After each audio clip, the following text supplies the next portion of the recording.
ما شفتش حد مشي ورا شعور حرام وتهنى. ما شفتش حد خرب بيت، مثلا خطف واحده من جوزها خلاهم يتطلقوا ويتجوزها وكملوا مع بعض، او سخنت واحد ان هو يطلق مراته ويخرب البيت وبعدين يتجوزها وكملوا مع بعض. بيحصل شيء من انهدام الثقه والامان جوه. ده باع اهل بيته عشانك، ولا دي باعت جوزها وعيلها عشانك؟ هتبقى ازاي امينه معاك؟ علشان كده برضو بفكر الشباب الصغيرين والبنات، لما تكون في بنت عامله حساب لابوها وامها واخواتها واللي ربها قبلهم ولسيدنا النبي عليه الصلاه والسلام، وترفض الدخول في علاقات صحوبيه في المدرسه ولا في الجامعه ما دام هي علاقات مش رسميه قدام ربنا سبحانه وتعالى وقدام اهلها، البنت دي تتقل بالذهب دنيا واخره. دي اللي تصبر عشانها، ودي اللي بجد تعمل مجهود عشان تستحقها. نفس الكلام الشاب اللي صابر اللي بيجاهد نفسه، ربنا سبحانه وتعالى بيقول وجاهدوا في الله حق جهاده. العلماء قالوا جهاد النفس هو حق الجهاد. الشاب اللي صابر ومش عايز يخش في علاقة حرام رغم الوفرة اللي موجودة في المجتمع عنده، لكنه يعمل اعتبار لله ورسوله. الشاب ده مؤيد ومعان من ربنا. المعاني دي هي أفكار تطرد المشاعر الحرام. حاول تسمع الكلام ده تاني وترتبه كده، ولما يهجم عليك شعور حرام افتكر إن ربنا يؤيد الخير ولا يؤيد الأذى إطلاقا.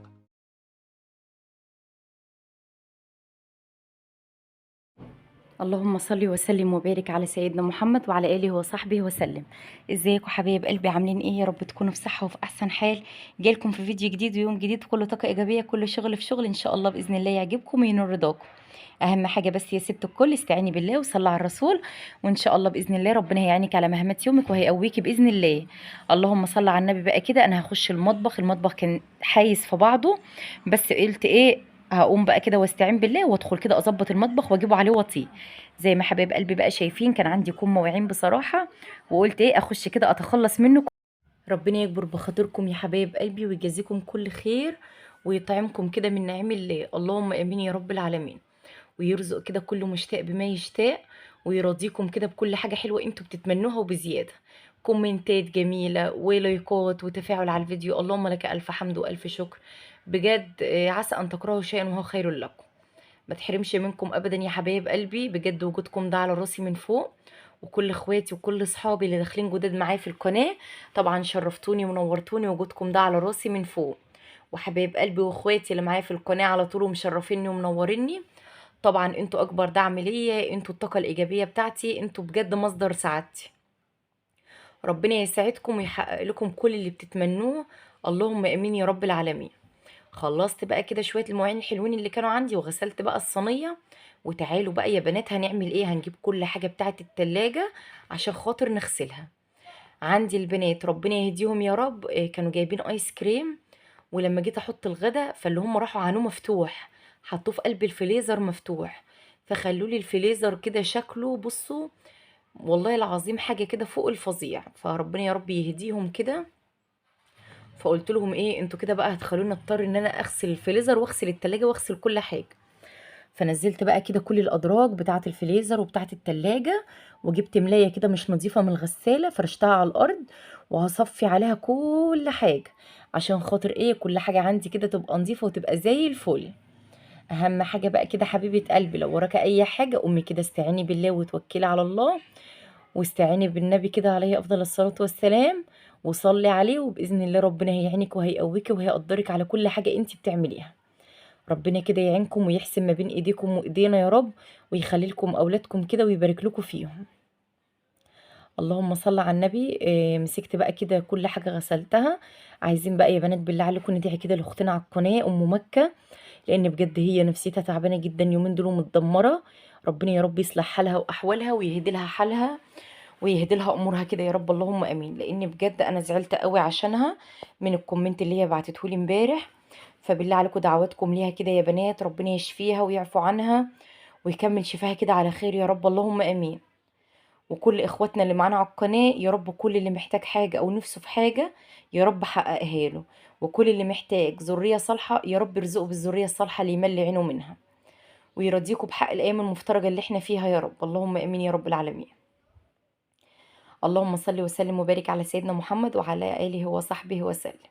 انا بسجل معاكم الفيديو ده النهارده الخميس يا حبايب قلبي. رحت بقى سوقت ومليت التلاجة بتاعتي لان بصراحة ما كانش فيها اي حاجة، ما كانش فيها غير بتنجان وفلفل وليمون. ورحت بقى النهارده سوقت وجبت حاجتي، بس ما رضيتش بصراحه اعمل معاكم كده فيديو المشتريات عشان خاطر ايه مش تزهقوا مني. فقلت اغير كده الاسبوع ده، والاسبوع الجاي يكون ربنا مسهل الامور كده، واعمل بقى معاكم فيديو مشتريات كبير باذن الله. ربنا ييسر لكم الامور ولينا يا رب، يرزقكم من حيث لا تحتسبوا، اللهم امين يا رب العالمين.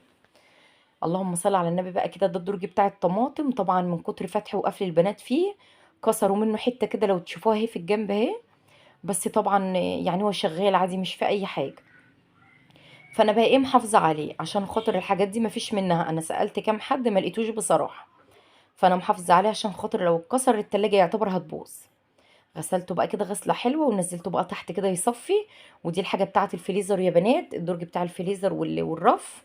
نزلتهم بقى كده ايه، قلت اما اغسلهم غسله حلوه، لان الدنيا بصراحه ما كانتش نظيفه. ان شاء الله باذن الله يا حبيبه قلبي، مهما كان المطبخ بتاعك مش نظيف هتاخدي جرعه نشاط وهتاخدي جرعه طاقه ايجابيه من الفيديو ده. وانا واثقه ومتاكده ان هو هينشطك وهيحفزك وهيخليكي تقومي كده تاكلي مطبخك اكل. اهم حاجه بس كده كملي انت الفيديو للاخر. بصي هتقومي كده لوحدك تخشي على المطبخ تخلصي كل حاجه فيه باذن الله.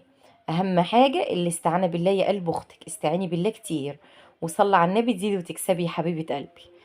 اللهم صل وسلم وبارك على سيدنا محمد. شايفين بقى يا بنات الايس كريم داخل فين؟ بجد بهدلوا لي التلاجة بهدلوها. فانا قلت ايه، انا كده كده ناويه اغسلها، سيبوها بقى لغايه اما اخلص كده انا هعمل ايه واخلص شغل البيت وادخل اعملها بقى ايه مع المطبخ. مسكت بقى كده الرف بتاعها غسلته غسله حلوه جدا. إيه اللهم صل على النبي بقى. الرغاوي دي يا بنات بتفتح النفس كده، بتخلينا كده يجي لنا طاقه ايجابيه واحنا بننضف. انا بصراحه بني ادمه بعشق الرغاوي وبعشق الروايح الحلوه، بعشق ريحه النظافه بصراحه. فربنا يا رب يدينا الصحة ويديكوا الصحة، وتفضلوا كده تخدموا أولادكم وأزواجكم يا رب العالمين.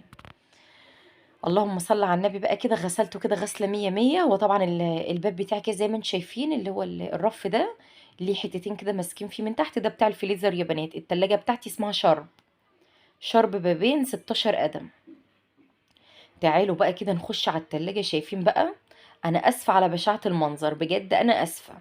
انا ساعة ما شفت الفريزر كده اللي هو قلت يا خرابي ايه ده، لطمت على وشي من منظر الفريزر. بس على مين، احنا ستات بيوت شاطرين وقدها وقدود، وان شاء الله باذن الله ما فيش اي حاجة تقف قدامنا بامر الله. مش بشطارتنا احنا، بامر الله وباستعانتنا بالله. مسكت بقى كده حتة سلكة تحت الاسبونشة بتاعتي، لان كان فيها حاجات ماسكة بصراحة، فانا كنت عايزة انضفها. يا بنات. جبت شوية بريل معاهم نقطة كلور، معاهم نقطة خل أبيض، ومسكت كده التلاجة من فوق لتحت من بره وجوه. خليتها ايه، انتي مستنية ايه يا قلب اختك؟ قومي يلا كده افتحي تلاجتك، لو فيها اي حاجة محتاجة انها تتعمل قومي يلا اعمليها. لو مش محتاجة ان الدرج بتاعتك تطلع بره، هاتي ازازة كده وحطي فيها نقطة صابون مواعين ونقطة خل ونقطة بسيطة خالص من الكلور عشان خاطر تعقم لك التلاجة. وبخي منها كده وجيبي فوطة نظيفة من عندك، وابتدي بقى ان انت تلمعي التلاجة بتاعتك. اللهم بارك، هتخلي تلاجتك فله شمعة كده منورة. انا يا بنات لما ببقى الحاجات بتاعت التلاجة مش محتاجة انها تتغسل، ببقى اعمل كده بصراحة. عندي بخاخة سايباها على طول للتلاجة، عندي بخاخة فيها الحاجات اللي انا بقول لكم عليها دي، حبة البريل والخل ونقطة كلور صغيرة. وببدأ ان انا المع التلاجة كلها. انما لو الرفوف محتاجة انها تتغسل والتلاجة محتاجة انها تتغسل بغسلها بصراحة. بدأت بقى كده ان انا اطلع كل القرف اللي فيها واغسل الفوطة وارجع تاني ادعك فيها. طبعا الايس كريم كان لازق لزقة غبية، كان بصوا بصراحة تعبني. التلاجة كلها نظيفة والفريزر نظيف، بس الحتة اللي الايس كريم وقع فيها هي اللي مبهدلاني بصراحة. فربنا يا رب يخليهم ويهديهم كده ويرزقكم بما تتمنوا. ومش تنسوا كده بقى حبايب قلبي تدعوا كده لاخواتنا المستضعفين في كل مكان، ربنا يعينهم كده ويقويهم ويزيح عنهم البلاء والغمة. لو انت بقى يا قلب اختك بتتفرجي عليا من غير اشتراك، ما تتفرجيش عليا من غير اشتراك، اشتركي يلا كده عشان تبقي جزء من عيلتي وتكبري عيلتي الجميلة كده. وان شاء الله باذن الله عيلتي تكبر بيكم ومعاكم. ولو انت بتتفرجي عليا من صمت، لا يا حبيبة قلبي، انا بحب كومنتاتكم جدا وبتفرق معايا جدا. فانا عايزاكي كده تضغطي كومنت جميل قمر زيك وتكتبي لي فيه انت اسمك ايه وبتتابعيني منين بالظبط عشان خاطر ارحب بيكي. اوعوا تتابعوني في صمت يا بنات، انا عايزاكم تتابعوني حتى لو بقلب. ابعتوا لي قلب بس كده على اللهم صل على النبي في الكومنت، مش لازم ان انتوا تكتبوا قلب، بس قلب صغير كده من ايديكم الجميله دي، مش هيخسركم حاجه. ولو عجبك بقى الفيديو بتاعي وحسيتي ان انت استفدتي منه، مش تنسي بقى اللايك والاشتراك في القناه لو انت اول مره بتشوفيني حبيبه قلبي، ده طبعا فضلا منك وليس امرا. مسكت بقى الباب بتاع الفريزر، برضو كان فيه شويه اتساخات كده، قلت بقى بالمره يلا ان شاء الله ما حد حوش يا بنات، يلا بقى كده ايه، انا طالما وقفت على رجليا بفضل ابص حواليا ايه محتاج يتعمل. اقول لكم على حاجه، كان نفسي بصراحه ازق التلاجة واغسل من وراها، بس كان جوزي مش موجود، وانا خفت بصراحه ما اقدرش على التلاجة اللي هو تقع مني، لان هي ملهاش قاعده من تحت. التلاجة النص بتاعها اللي قدام محطوط عليه نظام سيراميك كده، والنص اللي ورا معمول في المطبخ بتاعي نظام عتبه كده معليينها، فاهمين قصدي؟ هبقى اوريها لكم اما جوزي كده يبقى يطلع لي التلاجة بره واعمل وراها اوريها لكم. فخفت بصراحه ان انا احركها او اعمل فيها حاجه ما اقدرش عليها، فقلت لا خلوا ربنا يسترها كده، الكلام ده يكون جوزي في يوم موجود. بصوا بقى يلا دوسوا اللايك يلا حبايب قلبي، التلاجة بقت فل شمعة منورة ما شاء الله ما شاء الله، بقت بصوا زي الفل. ريحة النظافة جميلة يا بنات، ربنا يا رب يديم معنا صحتنا كده وننضف ونعمل كل حاجة احنا نفسنا ان احنا نعملها. خلصت بقى كده ورصيت الحاجة بتاعة الفريزر، وهننزل بقى على ايه، هننزل على التلاجة، لان التلاجة برضو ما كانتش نظيفة، كانت متبهدلة معايا. طبعا كل حبايب قلبي بيفضلوا يزعقولي لما بفضل سايبة التلاجة مفتوحة، بس انا يا بنات والله قصدي ان انا اسيبها مفتوحة بس عشان خاطر ايه، اللهم صل على النبي. فبصراحة عملت بكلامهم وقلت برضو حرام، الأجهزة غالية لازم أحافظ عليها، فشلت كده الفيشة واستعنت بالله كده زي ما انتم شايفين حبايب قلبي. ودي بقى الإزازة اللي أنا بقول لكم عليها اللي فيها الخلطة اللي أنا عاملاها، اللهم بارك، بتعقم التلاجة وبتخلي الإزاز بتاعي بينور كده بسم الله ما شاء الله.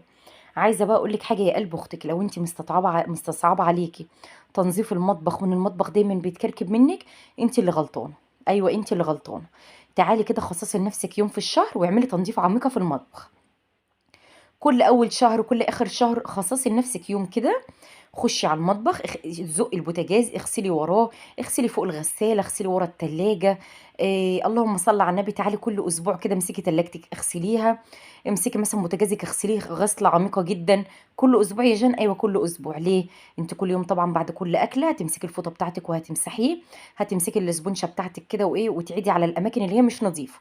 بصوا بقى التلاجة اللهم بارك بقت معايا فله كده شمعه منوره. خلاص بقى يلا نقفلها، ما كانش عندي حبايه طماطم والله يا بنات، ده كان يوم الاربع بالليل. كنت انا بقى تاني يوم اللي هو الخميس اللي هو النهارده اللي انا بسجل معاكم الفيديو ده، كنت بقى رحت السواق ما كانش عندي زيت، جبت زيت وجبت سكر. مش هقول لكم ان انا جبت كميات بصراحه، انا جبت مثلا 2 كيلو سكر، جبت 2 كيلو زيت. ما كانش عندي صابون اللي هو الصابون اللي هو بريحه اللي بيتحط في الحمام دوت، جبت برضو منه. جبت النهارده شويه حاجات حلوين بصراحه، عمرت البيت بيهم يعني. فيا قلب اختك كده تعالي كده امسكي التلاجة اعملها الغسله اللي انا عملتها دي كده كل اسبوع. ايوه كل اسبوع هتلاقي تلاجتك دايما نظيفه، مش هتلحق اصلا ان هي تتسخ معاكي. امسكي بوتاجازك زي ما بقول كده، شيلي الحوامل والعيون وجوه الفرن وامسكيه كده اغسليه غسله بصوا من جوه الاعماق. برضو يوم في الاسبوع ماشي مع التلاجة مثلا. امسكي بقى الرخام بتاعك، امسكي تحت الحوض، الحاجات دي لو كل اسبوع خصصتي لنفسك يوم للمطبخ تخشي تعملي البوتاجاز تنظيفه عميقه، تعملي الغساله تنظيفه عميقه، البوتاجاز البتاع اللي التلاجة، الحاجات دي يا حبيبه قلبي. حافظي على حاجتك، حاجتك دايما تبقى عمرها طويل وتبقى جديده معاكي. هتبقي مهملة في حاجتك ومش هتنضفيها كويس وهتسيبيها لما الدهون والقرف بقى يتراكم عليها، حاجتك هتبقى دايما مبهدلة، مش هتبقى جديدة، دايما هيبان عليها ان عمرها قصير. فزي ما بقولك كده اعملي نفسك كده خطة وامشي عليها. صدقيني الحاجة لما بنبقى عارفين احنا ماشيين ازاي وعاملين ايه وهنعمل ايه بيبقى احسن لنا. النهارده كده ان شاء الله هخش مثلا هعمل التنظيفه الاسبوعيه بتاعه المطبخ، مش تستكفي بكده لا طبعا، مع روتين البيت اليومي ان انا انفض السراير، ان انا اكنس البيت، اشوف ايه اللي محتاج يتعمل اعمله. يعني انا عندي غرف النوم، غرفه النوم وغرفه الاطفال، ليا يوم في الاسبوع كده، يوم في الاسبوع انضفها تنظيفه بصوا 100 فل و14. امسح بقى الاوض والخشب والازاز وامسح بقى واكب ميه وانفض السجاده احطه في الشمس. انما بسيبها بقى على كده بقيه الاسبوع لا طبعا، بنضفها وبكنسها، واليوم اللي بلاقي ان الملايه وسخه فيه مش نظيفه بشيلها وبحط واحده تانية. انما انا مخصصه نفسي كده كل اسبوع بمسك الاوض كده اعمل لها تنظيفه بصوا زي الفل. كل شهر بقى مثلا ممكن اشيل المراتب وامسح تحت السراير عشان خاطر الترابه، عشان خاطر لو في عنكبوت لو في اي حاجه وحشه اقضي عليها. فدايما يبقى بيتك بسم الله ما شاء الله نظيف، دايما يبقى بيتك مرتب، حتى انت مش تتعبي في تنظيفه. انت عارفه لما بتسيبي بيتك وتعملي حاجات كده كتير من على الوش وتسيبيه من جوه اصلا، الدهون تتراكم والتراب يتراكم، انت اللي هتتعبي والله يا ست الكل. فحاولي كده على قد ما تقدري سهلي على نفسك الموضوع، ما تكربسيش الدنيا كده على دماغك، لان طبعا احنا الله يعيننا بجد، الله يعيننا، الله يعيننا على اللي احنا فيه. بصوا بقى تعالى هوريكم كده بقى البوتاجاز طبعا كان زي الفل زي ما حبايب قلبي واخواتي كده شايفين. وفي اخر الفيديو بقى هعمل لكم جوله كده بقى ان الشفاط نظيف والحيطان نظيفه. الفيديو بقى يا بنات اللي انا عملته واتمسح من عندي ده الحمد لله والشكر لربنا. بس يبقى من الله انتوا عوضتوني ووقفتوا معايا وجبرتوا بخاطري بكلامكم اللي بيجبر الخاطر. ربنا يكبر بخاطركم بحق ما انتوا بتجبروا بخاطري بكل كلمه انتوا بتكتبوها لي. ويا رب يرزق كل مشتاق بما يشتاق، اللهم امين يا رب العالمين. ويرزق ام ساجده كده، ويرزق ماجده حبيبه قلبي من السعوديه، ربنا يرزقهم ويرضيهم الذريه الصالحه، اللهم امين. بجد يا بنات قلتهم صعبه، احنا مش حاسين، بس بجد ما يحسش بيها غير اللي فاقدهم، اللي مش معاه اطفال. فادعوا كده من جوه قلبكم لكل مشتاق بالذريه الصالحه، لعل كده وعسى يا ربنا يستجيب مننا دعواتنا ليهم يا رب. تعالوا بقى شوفوا لي كده شويه الرغاوي الجمال اللي بيفتحوا النفس وبيخلوا القلب كده يزقطط من جوه. شايفين بقى يا بنات، شايفين بقى كده شويه الرغاوي الحلوين دول؟ اللهم صل على النبي يا بنات، شويه الرغاوي دول بيخلوني عايزه افضل اشتغل طول الليل، بجد بيجيبوا لي طاقه ايجابيه. واكيد كل ست بيت زي كده. اللهم صل على النبي يا بنات، ببقى خلاص مش قادره، وساعات بقى موصل المرحله بتاعه الرغاوي دي كده وغسيل الرخامه، بجد بحس ان في هم كبير كده انزاح من على قلبي، وبحس ان انا خلاص بقى بدات ان انا اشطف في المطبخ. فالحمد لله والشكر لله، اللهم لك الف حمد والف شكر. البريكس ده يا بنات بصراحه جميل جدا للارضيات، للتعقيم، للتطهير، بصراحه ربنا ممتاز. انا هعتمده باذن الله، باذن الله هعتمده على طول معايا.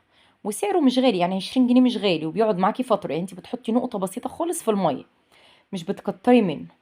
لو انت بقى يا ست الكل لسه معايا لغايه دلوقتي، مش تنسيني بقى بالكومنت القمر اللي زيك، عشان خاطر كده ايه احس ان انتوا معايا كده، واحس ان انتوا بتدعموني وفي ظهري.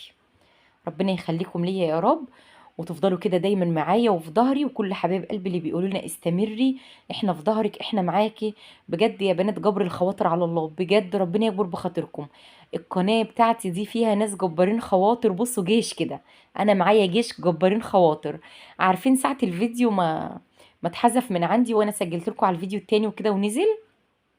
عارفين ساعة ما جوزي جه كده وعرف ان انا عملت كده، نزلت الفيديو من اول وجديد يعني وعملت عليه تسجيل جديد، وقرا التعليقات بتاعتكم بيقول لي ده انت معاكي جيش ناس ما شاء الله. وقلت له ده جيش جبارين خواطر، والله العظيم انتوا جيش جبارين خواطر. بجد ربنا يكبر بخاطركم ويجازيكم كل خير وكل حاجة حلوة يا رب، بحق الايام المفترجة اللي احنا فيها يا رب. ويعود عليكم كده الايام بالخير وبالستر وبالصحة وبالرزق وبكل حاجة حلوة. قولوا امين، اللهم امين يا رب العالمين. ما تحرمش منكم ابدا، ولا من دعمكم ولا من دعويكم ليا ولعيالي ولجوزي. ربنا يا رب يجعلها كده من حدكم ومن نصيبكم، كل دعوة انا بدعها لكم يا رب يجعل لكم نصيب فيها يا رب. كده بقى بصوا الحوض بتاعي بقى فل شمعة منورة، والسيراميك والرخام وكل حاجة بقت معايا زي الفل. هتعملي ايه تاني بقى يا جيجي؟ تعالوا بقى كده يلا نكمل النظافه كده. كان نفسي بصراحه ان انا انزل الظرف كمان، بس لقيت الفيديو كبر معايا قد كده، فقلت لا كده حبايب قلبي هيطفشوا مني وما عادوش هيدخلوا على الفيديوهات. خلي الفيديو بتاعي كده لحد كده حلو قوي قوي. انا عارفه ان انا مطوله عليكم، بس حقكم عليا والله، سرعتوا يا بنات بما فيه الكفايه، حقكم عليا ما تزهقوش مني. ربنا يا رب يكبر بخاطركم. مسكت بقى كده المطبخ بتاعي، كنسته كنسه حلوه. كنت طبعا شايله منه السجاد يا بنات، بحب لما اعمل تنظيفه زي كده اطلع السجاده بتاعتي بره في البلكونه، عشان اخد راحتي كده بقى ايه وانا بشتغل. اللهم صل وسلم وبارك عليك يا حبيبي يا شفيعي يا رسول الله. مسكت بقى كده الكمامه اللي على الارض كلها عزكم الله، كومتها كده في جنب، وهجيب بقى الجاروف واعبيها. وتعالوا بقى نجيب الفرشه بتاعه المطبخ يا بنات، متسخه بطريقه بجد فوق ما تتخيلوا، عشان هي فاتحة، والمطبخ زي ما انتوا عارفين بيبقى دايما متبهدل، الأولاد بيوقعوا عليه حاجة، مثلا بيكونوا جايين من تحت ولا حاجة، ممكن غصب عنهم يخشوا وانا واقفة في المطبخ بالشوز بتاعهم. فاللي هو ايه، مش بقدر اسيطر عليهم قد كده يعني، عشان خاطر هم لسه برضو اطفال. فقلت لا بقى، تعالي كده يا بنتي يا جيهان، انوي خير بقى يا بنتي يا جيهان كده، واستعيني بالله وكملي جميلك للاخر. يلا، انا عارفه ان انت تعبتي بس انت قدها وقدود. يلا كده يا جيجي، استعيني بالله وجيبي فرشتك دي واغسليها. طبعا ما كانش عندي مسحوق، فجبت شويه بريل. انا بصراحه بحب اغسل فرشه المطبخ بتاعتي بالبريل. البريل يا بنات بيخليها لي فله، بيطلع اي اتساخات منها. فقلت ايه، اما اغسلها كده بقى واطلعها انشرها في ساعتها، عشان خاطر بكره اجيبها كده لو عشنا وربنا احيانا كده، اجيبها بقى وافرشها كده والمطبخ يبقى معايا فل شمعه منوره.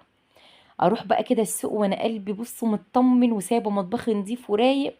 طبعا زوجي يا رب ربنا يخليهن يا رب وما يحرمناش منه ابدا ولا من دخلته علينا. وهو جاي كده جاب لنا برجل عملناه، وكان جاب لنا عيش كايزر.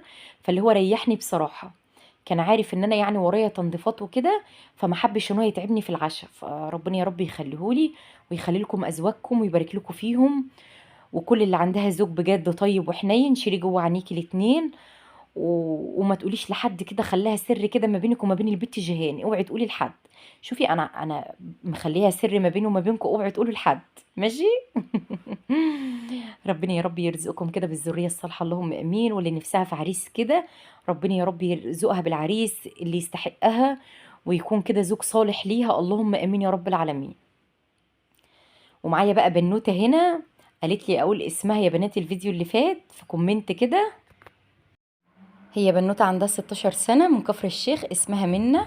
حبيبتي يا منة، ربنا يا رب ينجحك ويصلح حالك ويستر عرضك كده، ويستر عرض البنات كلها. ده بقى شكل المعطر اللي انا جبته والبريكس، حطيت منهم كده بقى في الجردل عشان خاطر ايه، نمسح كده الارضيه. بسم الله ما شاء الله يا بنات، ريحه البريكس مع ريحه المعطر ده خلوا ريحه المطبخ كده بسم الله ما شاء الله. البنات عندي بيقولوا الله يا ماما ايه الريحه الحلوه دي. بجد انا هفضل معتمداه ان شاء الله على طول. والمعطر ده بحط غطا منه بيقلب ريحه البيت، اللهم بارك يعني. حاجات قليله يا بنات وبسيطه، بس بتفرق معانا قوي قوي في شغل بيتنا وفي المنتجات بتاعتنا. فلو انتي ما جبتيش البريكس قبل كده جيبيه، ان شاء الله يفرق معاكم ويبقى كويس جدا باذن الله. مسكت بقى المطبخ كده مسحته مسحه نظيفه، وقلت بقى اما انشفه عشان خاطر ايه، مش يزحلق البنات او حاجه. وهجيب بقى بعدها المشايه الصغيره بتاعتي احطه كده فيها على الارض لغايه ايه، تاني يوم باذن الله كده ما السجاده بتاعتي تنشف. بدات بقى كده ان انا امسحه كله من تحت الحوض ومن هنا ومن هنا، مش خليت حته كده ايه مش تتمسح. طبعا انا كنت الاول زقيت الميه اللي مش نظيفه بتاعت السجاده، وبعد كده بقى جبت ميه نظيفه كده وعدت على المطبخ. المطبخ بتاعي بقى نضيف اللهم بارك، وبقى زي الفل، ما عادش فيه حاجه خالص غير الظرف بتاعه المطبخ وورا التلاجة. فزوجي لما جه قال لي تعالي نقوم يلا ازقها لك، قلت له لا انا فصلت ما عدتش قادره. سيبها بقى مره تانية كده تكون انت هنا حتى لو بالنهار، وخليك تزقها لي واعمل وراها ان شاء الله باذن الله وعلينا خير كده. مش تضغطي نفسك يا حبيبه قلبي، جزئي يومك، مش مهم ان انت تروقي، واهم حاجه نفسك، اهم حاجه صحتك. مش معنى كده انا بقولك ما تنضفيش، لا نضفي بس مش ترهقي نفسك. لا يكلف الله نفسا الا وسعها، يعني شوفي الحاجه اللي انت تقدري عليها اعمليها. خلصنا كده بقى والنظافه والجمال والروايح الجميله يا سيدي يا سيدي كده على النظافه والحلاوه. بصوا بقى الدنيا بقت معايا رايقه وبقت نظيفه وبقت جميله. لو وصلتي هنا بقى معايا كده لغايه هنا يا ست الكل، مش تنسي اختك باللايك يلا والاشتراك في القناه. تعالوا بقى بصوا السيراميك نضيفه زي الفل ازاي اللي انا كنت غسلاه. والشفاط معايا يا بنات بصوا بسم الله ما شاء الله زي الفل. يا رب يكون الفيديو عجبكم، استنوني في فيديو جديد، يلا مع